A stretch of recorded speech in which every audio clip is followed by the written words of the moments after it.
Nos disponemos ahora a presentar la octava y última especialización funcional del método teológico de Bernard Lonergan, llamada comunicación. Abordaremos la exposición de nuestro autor para concluir haciendo una valoración de esta especialización funcional y dado que estamos terminando nuestro curso, me aproximaré también a una conclusión del mismo haciendo una valoración general de la obra de nuestro autor. Iniciemos con una provocación. De entrada, a los teólogos pastoralistas evidentemente no les parece suficiente señalar que su tarea, su disciplina particular, se reduce a la comunicación en el sentido que lo presenta nuestro autor. Hay que decir que estamos de acuerdo. De hecho, también de entrada, la comunicación no es la acción pastoral.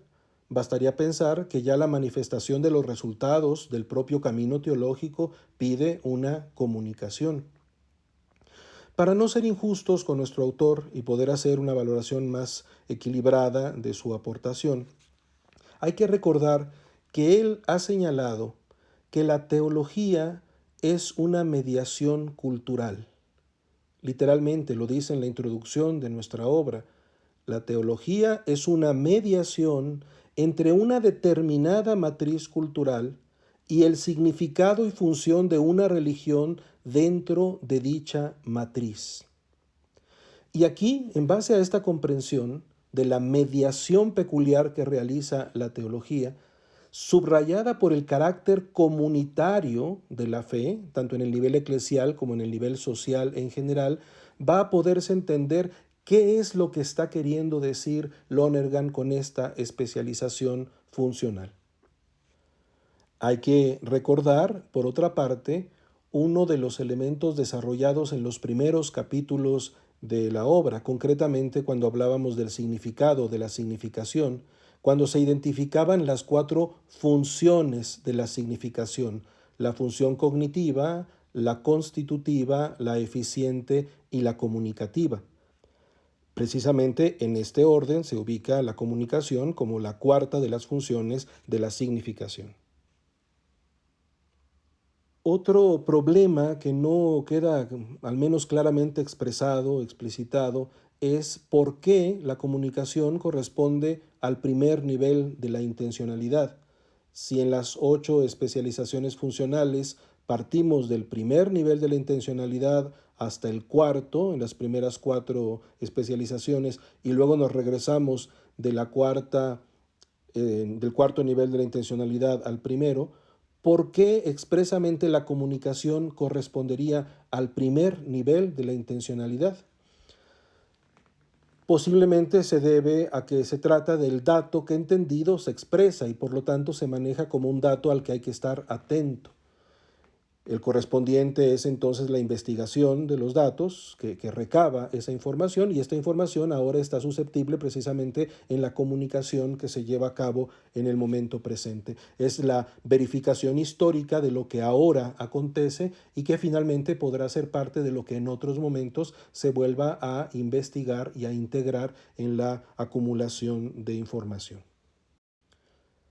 Como lo hemos hecho en las otras especializaciones, empecemos hablando de la descripción que hace de esa especialización al inicio de la obra, en el capítulo general en donde se presentan las 8 especializaciones. Leemos ahí: la comunicación se ocupa de las relaciones existentes entre la teología y las otras esferas de la vida. Estas relaciones son de 3 géneros.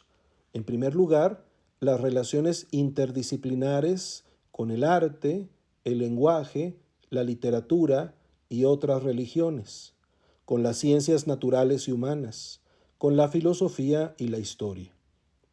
En segundo lugar, existen las transposiciones que el pensamiento teológico tiene que desarrollar si la religión ha de conservar su identidad y encontrar al mismo tiempo el acceso a la mente y al corazón de los hombres de todas las culturas y clases. Finalmente, las adaptaciones necesarias para utilizar a fondo y con propiedad los diversos medios de comunicación disponibles en cualquier lugar y tiempo. Hay que ser honestos, de nuevo, no encontraremos toda la riqueza que está presentada en este momento en el desarrollo ulterior del capítulo. Hay aspectos que parecieran quedar olvidados o podemos encontrar implícitos en alguno de los desarrollos, pero no propiamente tratados como lo hace en esta presentación inicial. Por ejemplo, hablar directamente del uso a fondo y con propiedad de los medios de comunicación disponibles en cada tiempo y lugar prácticamente no se menciona en el desarrollo del capítulo.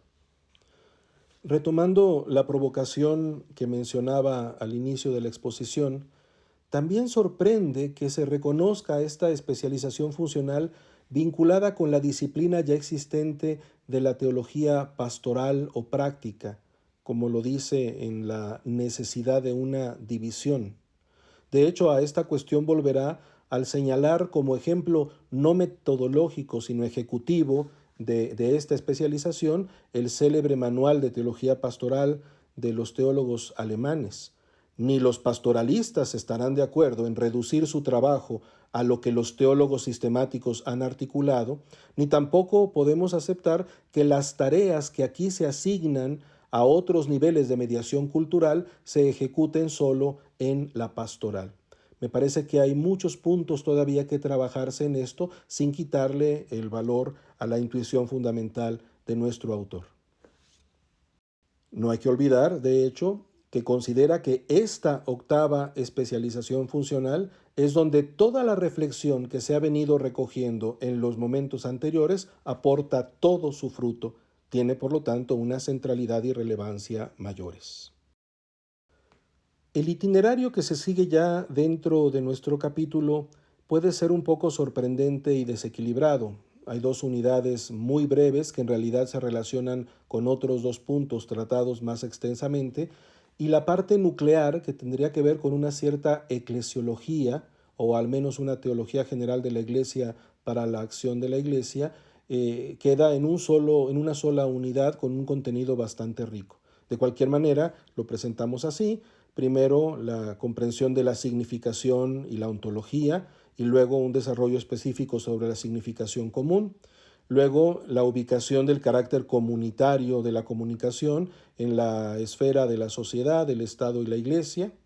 Finalmente, esta tercera parte es la más importante, la Iglesia cristiana y su situación contemporánea, que es donde desarrolla más ideas específicamente sobre la especialización funcional, y luego una mención muy de paso sobre la Iglesia y las iglesias, que en realidad podríamos incluir en el apartado anterior.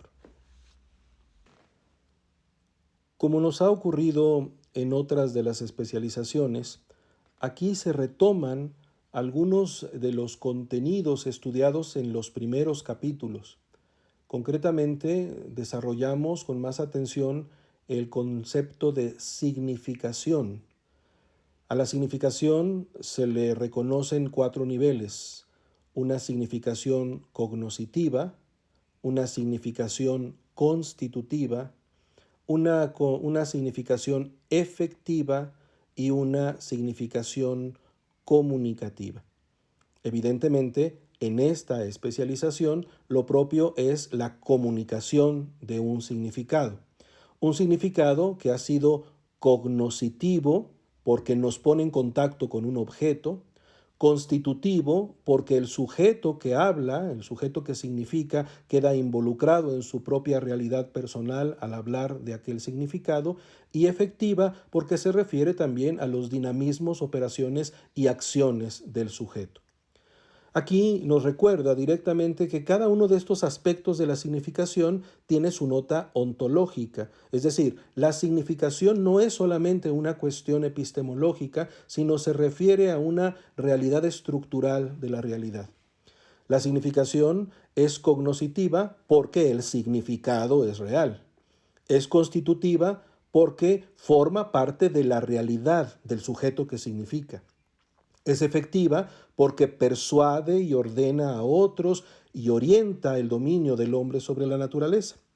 Pero aquí sobre todo nos importa decir la significación es comunicativa porque lleva al oyente a compartir la significación cognoscitiva, constitutiva y efectiva.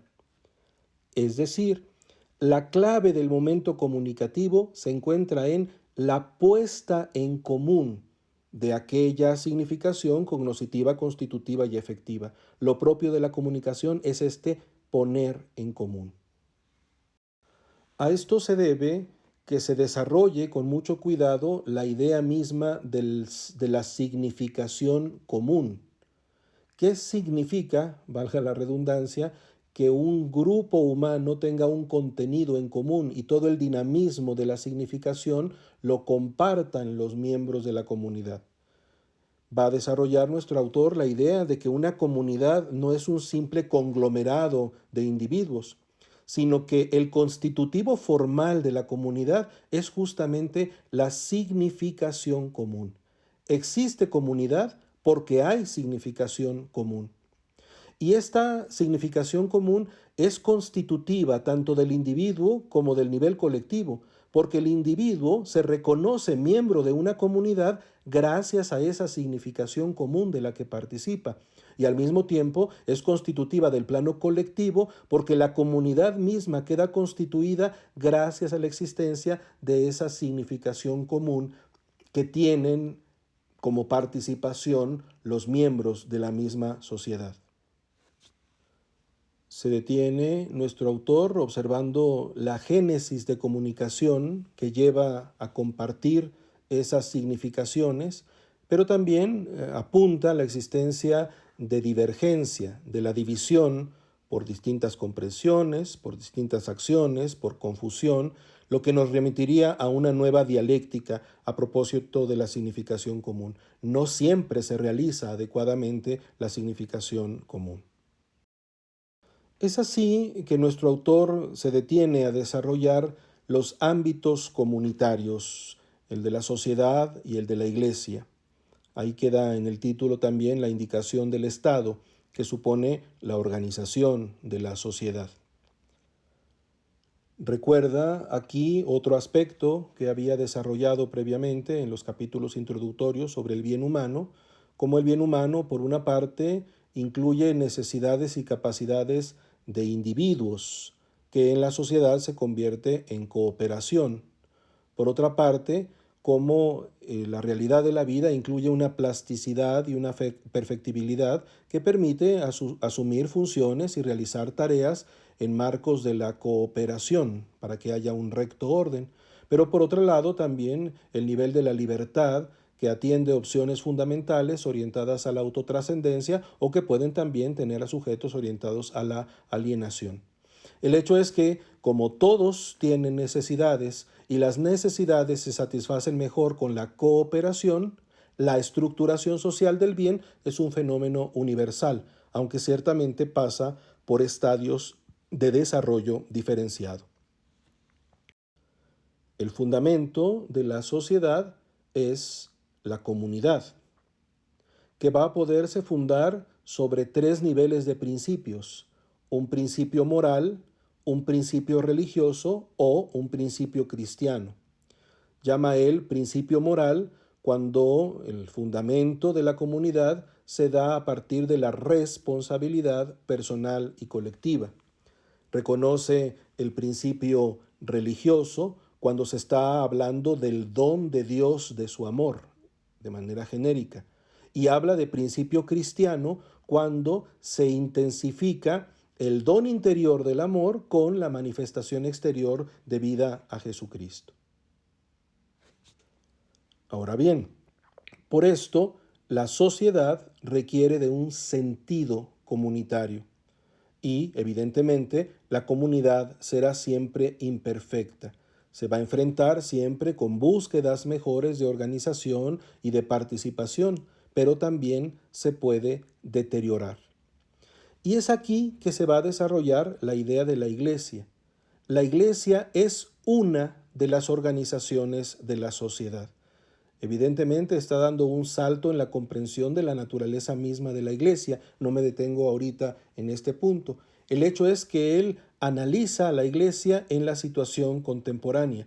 Podemos reconocer en esta parte de su obra una cierta eclesiología que identifica a la Iglesia en el mundo. Y esta idea de que la Iglesia está en el mundo para comunicarle a la sociedad el bien del que ella es portadora a través de la significación es la base de la especialización llamada comunicación. Aquí tenemos entonces el núcleo de la descripción de en qué consiste esta especialización funcional a partir del concepto de iglesia. Él va a decir, la iglesia cristiana es la comunidad que resulta de la comunicación exterior del mensaje de Cristo y del don interior del amor a Dios. Puesto que podemos contar con que Dios concede su gracia, la teología práctica se ocupa de la comunicación efectiva del mensaje de Cristo. Notemos el acento puesto sobre el mensaje. La Iglesia ha recibido una determinada significación. Esta significación se convierte en un mensaje que debe de ser comunicado. El mensaje, sin embargo, lo recuerda él, en base a lo que ya mencionábamos antes, es cognoscitivo, constitutivo y eficiente, pues no se trata solo de información objetiva, digamos por lo que el mensaje es cognoscitivo, sino también incluye lo constitutivo y lo eficiente.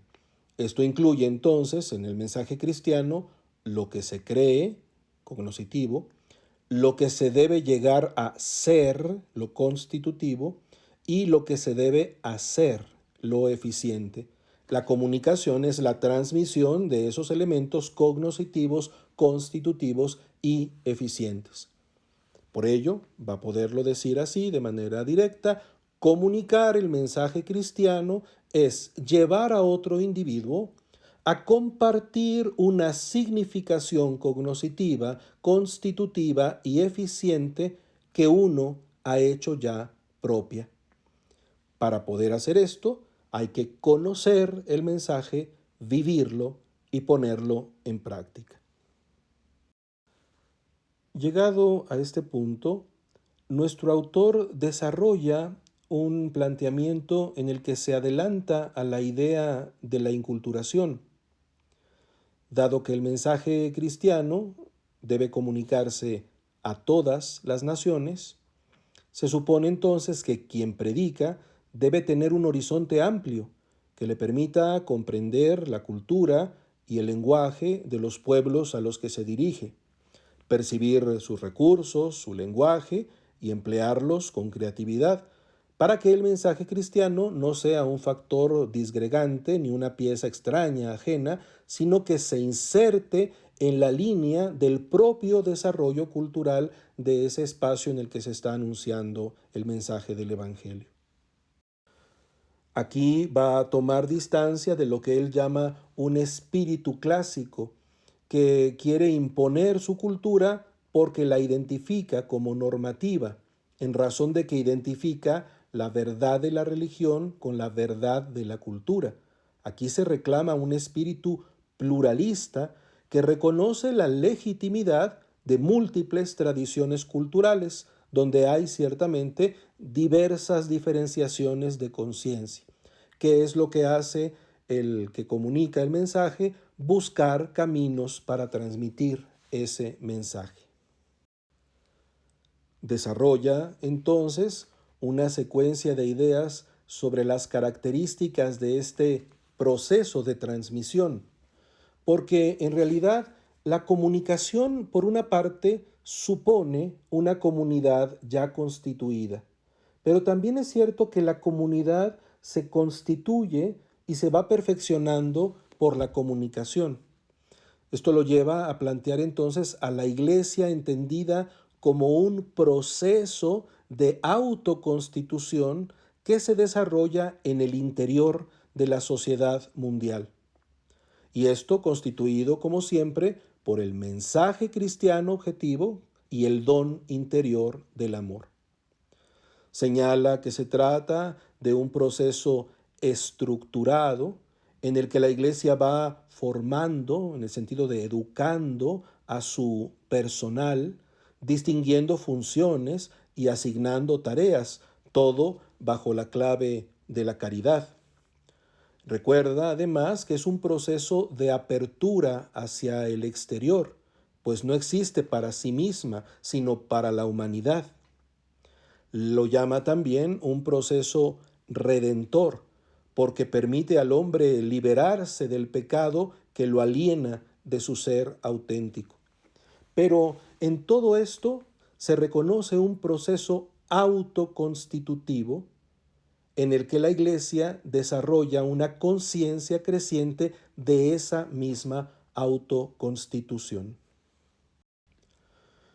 La revisión general de lo que la Iglesia realiza en la sociedad lo lleva también a una consideración sobre la tarea específica de la teología.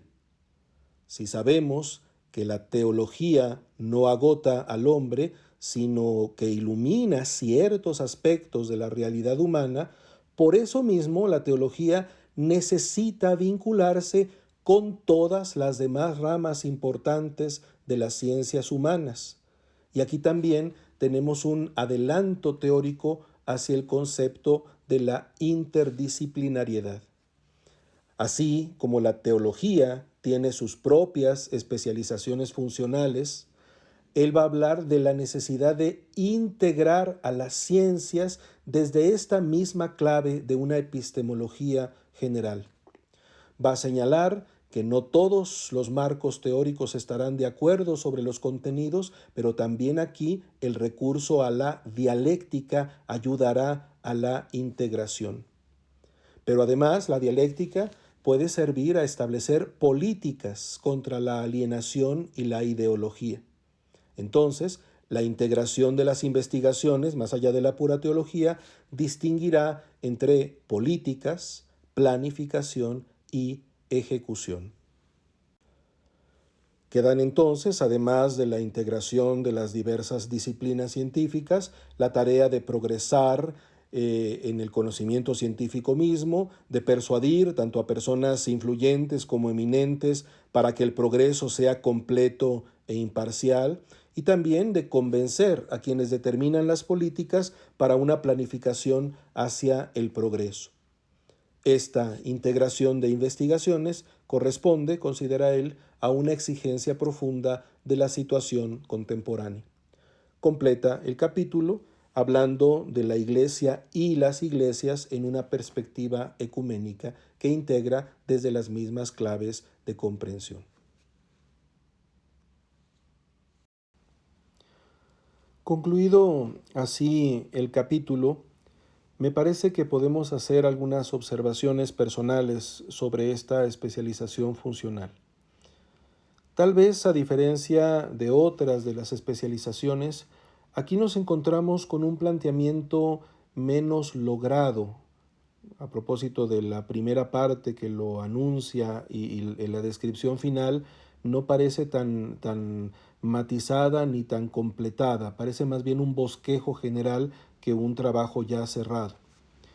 Hay que reconocerle que le señala a la teología una finalidad, hay una teleología en la teología. No se cultiva la teología solo por el gusto de saber, sino se quiere llegar a la transmisión desde el testimonio de una determinada vivencia de fe. Dentro de esta teleología, vale la pena subrayar el carácter social de la vida de fe. El marco general en el que nuestro autor ubica la comunicación es la de la participación en la condición humana, eclesial y social. Por lo tanto, la orientación comunitaria, eclesial, de los contenidos que se han estudiado en teología. Ciertamente, cabría la pregunta de si se agota en la estructura social de la Iglesia la finalidad de la teología y no mira también a la participación de la vida de gracia. él anuncia con frecuencia la conjunción entre el elemento interno del don de Dios y el mensaje cristiano en un esquema clásico de teología de la fe. Podríamos preguntarnos cómo se relaciona esto con la caridad sobrenatural. Implícitamente se intuye que ahí está. También llama la atención del esquema de nuestro autor un adelanto a varios conceptos, el concepto de inculturación, la relevancia de la interdisciplinariedad, que él lo llama más bien la integración de las ciencias, que nos acercaría más aún a lo transdisciplinar, llegando a la integralidad de la vivencia humana. Con todo, me parece que el acento puesto sobre el mensaje que se comunica, por más que incluya lo constitutivo y lo eficaz, sufre del intelectualismo que hemos encontrado en otros momentos del planteamiento de nuestro autor. Lo más delicado, sin embargo, me parece el identificar esta función de la comunicación con la teología pastoral. Me parece que metodológicamente hay que reconocer que la teología pastoral ha desarrollado su propia estructura, su propio método, y sobre esto podríamos asomarnos a una consideración ulterior. La teología práctica, en general, que incluye la teología pastoral como acción de la Iglesia y la teología moral como acción del creyente, no puede ser reducida a la comunicación. De hecho, la misma dogmática y la sistemática requieren un momento de comunicación. Nuestro autor ha desarrollado todo su planteamiento metodológico distribuyendo en los 4 niveles de intencionalidad las dos acciones características típicas de la teología, el auditus fidei en las 4 primeras especializaciones y el intellectus fidei en las últimas 4 especializaciones funcionales.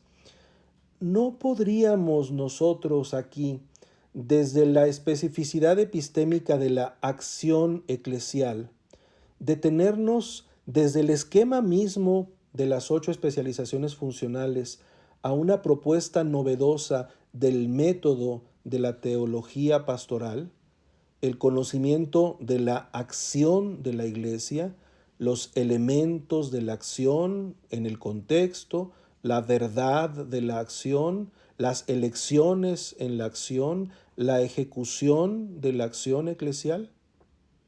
Esto puede articularse sin duda desde los 4 niveles de intencionalidad. En vez de la fase del pasado, que en las primeras especializaciones funcionales fija su atención en los hechos que ya están atrás, podríamos detener la atención de los primeros momentos en el presente, en el contexto, que se mira con atención desde la fe. Esto no sería ajeno al ver de la metodología clásica latinoamericana. Es la realidad entendida desde la fe. Y entonces se puede emitir un juicio teológico que planea y decide la operación que habrá de ser continuamente evaluada. Esto seguiría también un círculo de 2 fases de nuevo. Pero en vez de concentrarnos en los datos del pasado, nos concentramos en los datos del presente. Y la segunda parte se concentra en el futuro. Y desde ese futuro que se planea, se vuelve al presente. Permítanme presentarlo a manera de un bosquejo muy global. 8 pasos, entre comillas, de un método de teología práctica que de alguna manera repite las intuiciones de la conciencia, de la acción que lleva a cabo Lonergan, pero mirando lo que han desarrollado las sensibilidades pastorales contemporáneas. El primer momento sería la atención al contexto. El segundo momento sería la interpretación de los elementos del contexto. Un tercer momento sería la comprensión global del contexto, con una aprehensión reflexiva, una ubicación reflexiva, un posicionamiento, una ubicación reflexiva en el contexto. Y finalmente llegaríamos entonces a la identificación de las tensiones presentes en el contexto. Digamos que lo que en el modelo del método en teología Lonergan atribuye a la historia, aquí lo aplicamos al contexto. El segundo momento retomaría de nuevo en los 4 niveles de la intencionalidad invertidos este camino. Primero, el testimonio como quinto momento. El testimonio que parte ciertamente de lo que se ha descubierto como tensiones del contexto en donde se ubica el creyente que va a dar profesión de fe y va a manifestar públicamente su vida. De aquí se seguirá entonces la explicitación de las convicciones, digámoslo así, como las doctrinas que mueven a las acciones. En un séptimo momento se ejecutaría la planeación de las acciones y en el último momento se ejecutarían concretamente en el contexto actual las acciones decididas en la iglesia. Creo que se retoman los niveles de la intencionalidad desde una clave distinta, que es la atención al contexto y la acción misma. Contexto y acción como referencias de una pragmática eclesial. La peculiaridad no es la fe en cuanto entendida y expresada, sino en cuanto vivida en un contexto y operada. Es una propuesta, por supuesto, que necesita matizarse y profundizarse, pero no me parece insensata e incluye claramente el esquema de Lonergan. Llegamos a la conclusión de nuestro esfuerzo de lectura, de asimilación, de reflexión crítica sobre el planteamiento metodológico para la teología de Bernard Lonergan. Nada sustituirá lo que la lectura y la exposición nos haya hecho pensar a título personal, lo que hayamos podido compartir también dentro del curso y lo que más allá del curso nos llevemos para nuestra propia labor teológica. Cada uno de los participantes en el curso podrá también exponer, aunque sea brevemente, alguna de las ideas que haya desarrollado a partir del trabajo del curso y seguramente será para el enriquecimiento mutuo, será un momento de comunicación teológica de nuestros propios resultados. Pero también quisiera, de manera muy general, hacer una valoración global del trabajo de Lonergan. Nuestro autor ubicó todo su trabajo en el orden de un planteamiento trascendental, la conciencia de los procesos que se llevan a cabo en el pensamiento humano a la hora de desarrollar la ciencia teológica. Por supuesto que lo primero que tenemos que reconocerle es la relevancia que le reconoce al método en el contexto de una teología que cada vez se vuelve más consciente de estas operaciones que corresponden, por otra parte, a la dinámica de la fe. Por otra parte, es un hecho que nos aporta un esquema consistente desde la estructuración epistemológica de las acciones que corresponden a funciones, y esto en una clave dinámica, no estática.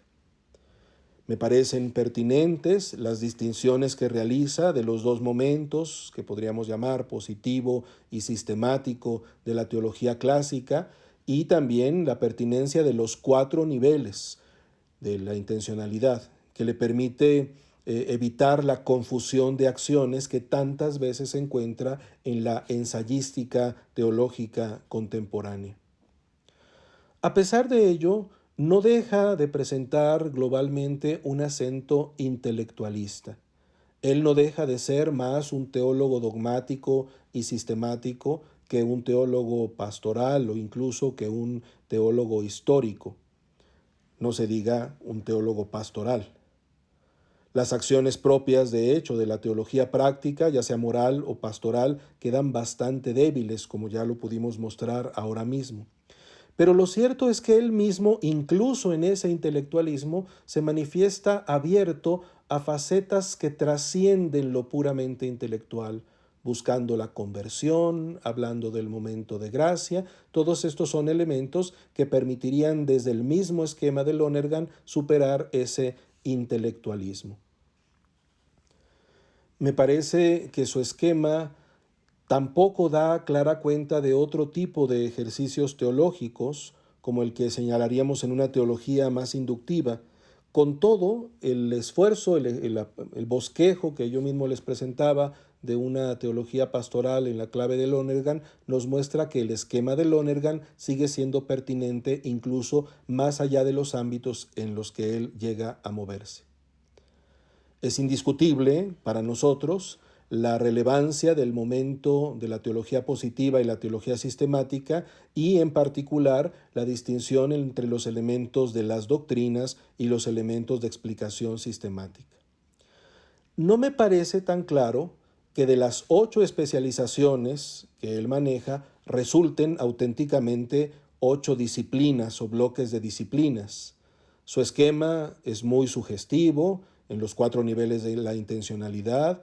Me parece muy rica y muy pertinente la distinción entre el orden de la intelección y del juicio, y esto aporta precisamente en el orden de las doctrinas y de la sistemática. Para nosotros es particularmente importante esta distinción entre lo doctrinal y lo sistemático, porque nuestro propio trabajo se ubica en esos 2 niveles. Pero nosotros necesitamos, además, desarrollar una buena base histórica que demuestre la teología positiva como su punto de partida. Todo esto está incluido y se puede seguir manejando e integrando.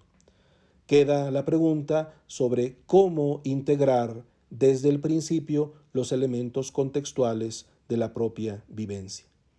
No es un método cerrado, no es un método absolutamente completo, pero es una estructura racional muy sugestiva que desde este esquema trascendental puede seguirse profundizando, puede seguirse aplicando y puede enriquecer también, además de la reflexión sobre el mismo método, el ejercicio de la teología profesional.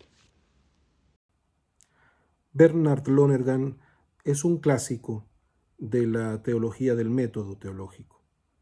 Como autor ha hecho una importante y en algún nivel insuperable aportación a la reflexión sobre el método teológico y a la conciencia que el sujeto que cultiva las disciplinas teológicas debe de tener sobre su propia función dentro de la Iglesia y sobre los procesos que a lo largo de ella se van desarrollando.